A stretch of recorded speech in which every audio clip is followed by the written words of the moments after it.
Hey guys, welcome back to Legends of Podcasting. I'm Stuart. I'm Ross. I'm Rob. And this is a review of Superman Red Son.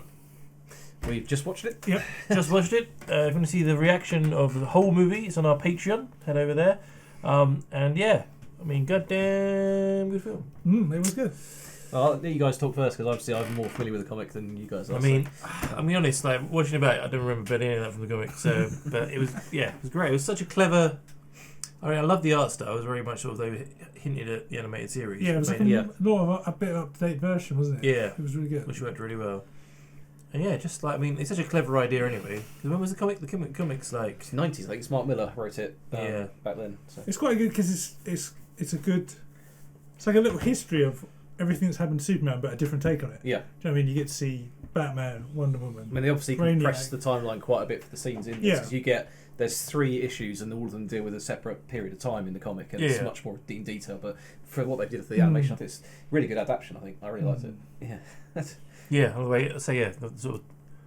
I mean, the main thing of him trying to be thinking he's being good and just being another Starling. Yeah, it's like how it falls over time because he saw the camps and was like, "Oh, I'm not going to let you do this, Starling. Yeah, and I'm going to make the world in my way because I know how to do it." And then Starling said, warned him, you've got to start breaking eggs to push your agenda.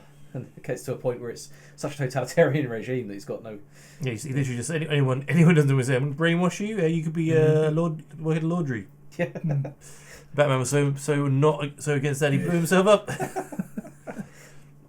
This is a spoiler review. Yes. for a comic that's been out for 20 years. It's a review. It's not hey, would you do a spoiler-free review of this? Yeah. Jesus. It was good. Thanks, see you later, man. Spoiler, he lands in the US as well. Yeah. What the? He's Russian? But yeah, no, I even like the take on Wonder Woman as well. Being like that she's sort of wanting to be the bridge and he said no. I like that better because she doesn't really have a lot to do in the comic. She's more of a I've come to man's world, a bit like she does in her original origin, but obviously because the USSR is the dominant power at the time, she goes to Russia and she sort of hangs around and helps out a bit and then just goes away. After the Batman instance, she doesn't really evolve as I'm going to try and be the bridge, but you'll not let me kind of thing. Yeah, but when he swung for her at the end, I was like, what are you doing? Like, damn fool. So I think as well, they cut. This is one of the things we'll talk about the differences to the comic. When Superman eventually invades America, that's when the Green Lanterns attack because they're not the last line of defense, and then the Amazons show up because Wonder Woman is helping the Americans at that point. And then so they cut out the whole Amazon fight thing. Yeah, because she goes through that whole thing she went through with Clark, or was his name Dimitri. Yeah. About you got to let me be the bridge. I'm here to facilitate peace, and rather than going off into the sunset and never to be seen again, she says, "Right, I'm going to stop you because you're not being peaceful." Yeah. But then he takes them all out and then gets to the Washington for that final fight. So.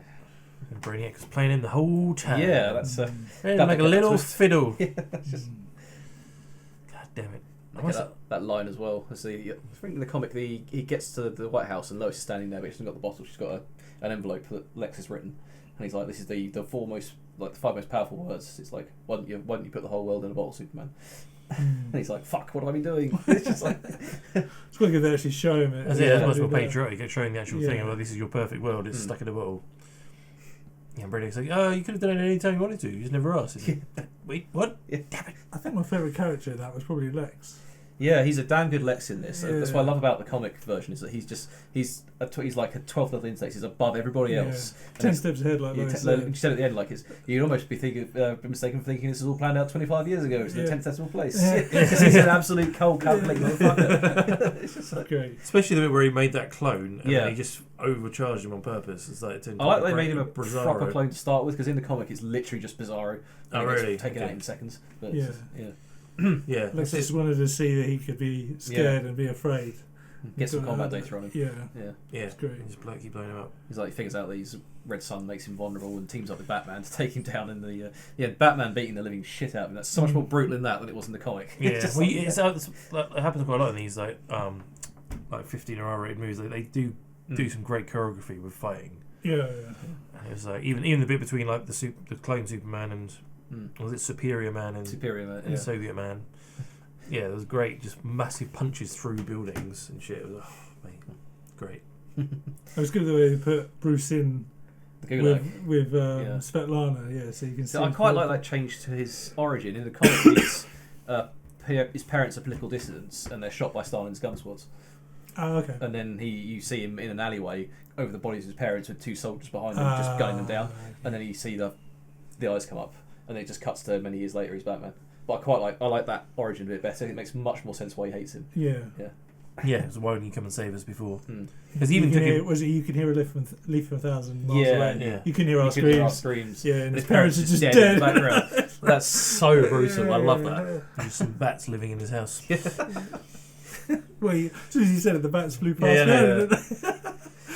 This is some sort of symbol. When did you follow the bats on the way out? They can get in. It was secret escape. Yeah.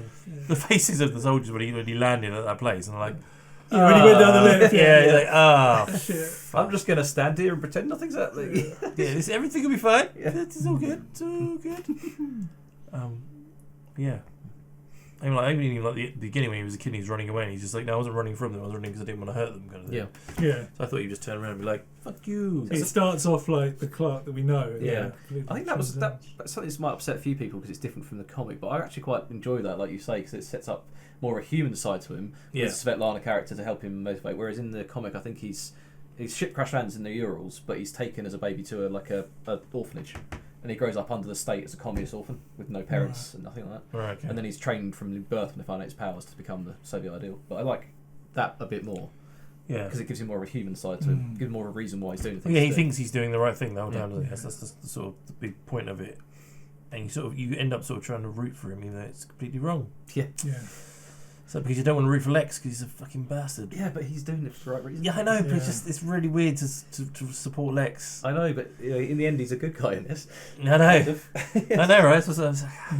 I mean, without Superman directly in his face, I guess, to make him hate the Superman, he's more like, I'm going to make America great. Yeah. Sort of thing. But, that whole thing of like, to make the world truly utopia, humans got to do it for themselves. I can't push them either way. I thought when he made Superior Man, and then he was like, "Oh yeah, I've analysed, I've got it." I thought he was then going to turn himself super as well. No, he's going to do that thing, but he didn't, which was quite good. I quite enjoyed him not doing that. Yeah, so I was. You got the Green Lantern Corps in there as well. That was quite cool as well. How the hell I know you like. He does a clone of Superman. Reverse engineering a Green Lantern ring. I can't remember. I think in the comic it says he reverse engineers it or something like that. But yeah, it's like, geez. I mean, surely the Guardians Galaxy be like, what the fuck do you think you're doing? He's got this massive power drain over his head. We seem to have some more rings than we should have. Has anyone heard from Abin Sur for the last 20 years? It's one Guardian per sector, but the fuckers. Yeah, what the fuck is all this? Let's come down and be like, what the hell's going on, boys? It's weird how the ring. I mean, like again, I guess it's for storytelling, but why the ring hadn't gone off Abin Sur and found how anyway. But it was this in the 90s though before they changed that. Was that not ever an official? I don't think it was every version, was it? I thought it was the original. Okay, maybe it isn't. Yeah. I thought maybe when Jeff Johns rewrote it, he changed it. I can't remember. I haven't read that many comics before. The only ones I read was when Kyle Rayner came into it, like Twilight and stuff. So I don't know. Good point. I can't the way I know it, that as soon as someone dies, it comes off and finds the next. There's an alternative line. Maybe the Guardians haven't thought of it in this this universe. Very true. I'm not 100% sure I'm happy with him surviving at the end. I think it. I don't know. It kind of. They made it more obvious that he did in this. I think there's one comic panel in the end of the comic where it's like she thinks she sees him, but then she looks back in, he's gone. Right. And you're left to believe he's still alive. Maybe just one frame. Yeah, one frame. But what's he going to do? Like exactly it. He's happy that his whole order has been destroyed. He's going to be destroyed. I think he's just going to live as a human. He's going to live as a human. He's happy that he doesn't have the responsibility to do it anymore, and that it's going to work out without him fucking everything up. And he was wrong. He was wrong. Yeah, I get wrong. But when you could go back to your people and go, I was wrong. I can try and fix it, or just be like, I tell you what, you guys sort it out. You remember he's been doing it for what? Yeah, true. 40 years? Yeah, that's right. He still doesn't get it right. Yeah, so he's just like, I tried for 40 years, let me just be a human and see what it's like. Hang around America. Because weird enough, they didn't include the comic ending in this, which is probably for the better. I don't know. It depends. What does it do? So, after Lex has stepped down, he sort of helps make the planet better by making new inventions, new technology, and humanity does eventually evolve into a golden age of society. Like, loads of tech, loads of awesome stuff, and you see them evolve over the course of thousands of years. Humanity becomes a hugely heavy science-dependent society, and they start to look a bit like Kryptonians. And they all start to take Luthor in their name because Luthor is the man who's responsible for them all, which eventually becomes shortened to L. So a lot of names have L on the end of it. Until you get to Lex's great descendant, who's called Jor-El, who realises that the planet's about to explode because we've been fucking it up. And he puts his baby son Kal-El in a rocket and sends it through a time portal back to the start of the film. Wait, what? Damn, I definitely did not remember reading the end of that comic then. You know, like basically the future version is that Superman is the future version of. Do you reckon they could do a sequel and do that? Possibly, because they fire it through a time portal, and it's that same rocket that crash lands at the start of the comic in the Ural Mountains. So it's just a red time loop on repeat. Wow. Okay. That is weird. It's just clever, but I remember reading at the end, going, "Yeah, okay, that's kind of like genius or not." It depends. I thought you were going to say that that turned into Krypton. Yeah, and he sent it to another Earth, which was similar. It might be. I don't know. I need to reread that last panel in case that's what actually happened. But I always read it as that he sent it back in time. Krypton at the start, and it changes in, and then makes the Kal-El that we know. Yeah. Because we're not told that that's actually the third Earth. No. I mean, it looks like it, but it could be. So I don't know. I'm kind of glad they left that off the end because it gives it more an ambiguous thing. But I kind of wouldn't even mind. Obviously, fully out, but when it exploded, it just went to black. If the film finished there, that would have been quite cool. Yeah, with him just pushing it and saving everyone. And just smiling when he heard Svetlana say, "You're going to save us all." Yeah, and then it just. I do like the line from Luthor about it. Oh, you almost possibly you've even forgotten it was panned to the 20th degree. It's 25 years in planning, sort of thing. I like that arrogant line, motherfucker. No, but this is why this version of Lex I love is one of my favourite versions in this comic because he's just so much of a this is what you can achieve. I put my mind to something other than hating Superman. Yeah, even though he is doing it to take Superman out. It's not the top priority. Yeah, it's not the top priority. It's definitely one of the strongest movies we've had for a while, I'd say. You think you like it? Yeah. It was. You never read the comic? No. So overall impression then is it's good. Really good. Yeah. Definitely up there. I can't remember if this is one of the first ever Elseworld stories or not. But I'm always a big fan of the Elseworld stories because there's no consequences of it. Yeah, and you're not judging. Oh, that's not the way I want Batman to be, or Superman to be. It's like this is different. That's the whole point of it.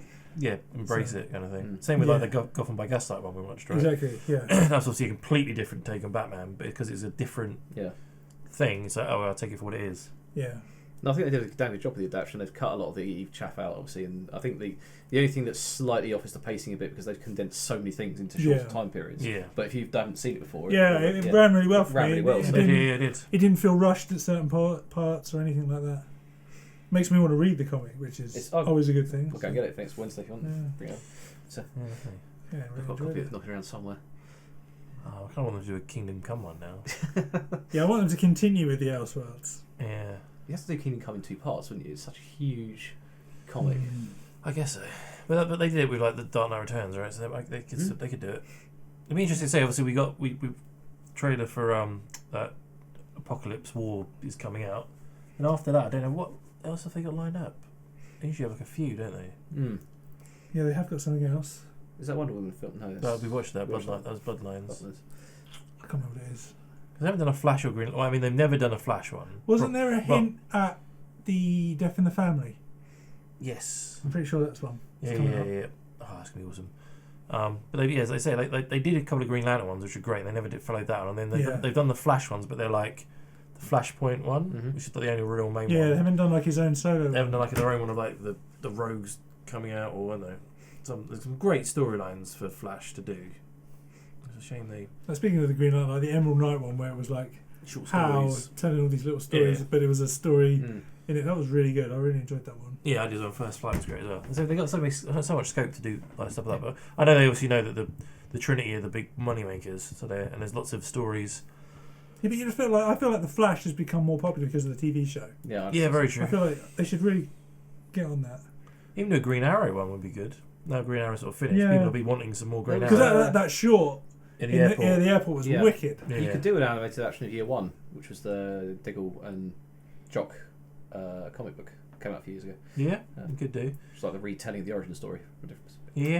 It depends if you want to do the Green Arrow TV show, just do a Green Arrow. I'm trying to think what stories Green Arrow you could do. don't really want to do Prometheus. Good one with Merlin to start off with. Yeah, you do lots of good ones.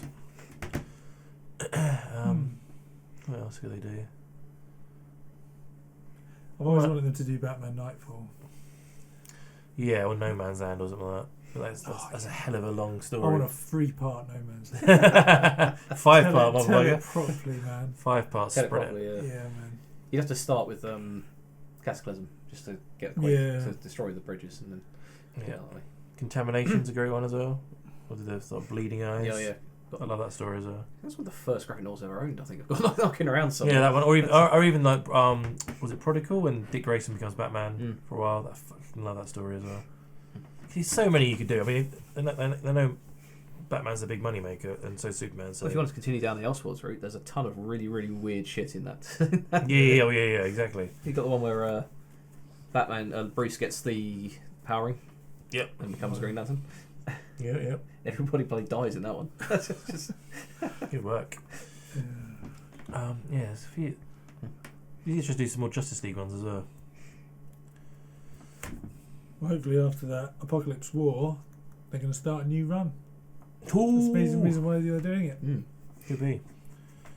Awesome. Alright. Thumbs up all around. Yeah, I thought it was pretty good, especially when you got Jon Stewart back at the voice actor. Jon Stewart back at the end, just a little cameo, but it's always fun. You spot a voice you recognise in the. I want him to be in the Green Lantern show on HBO.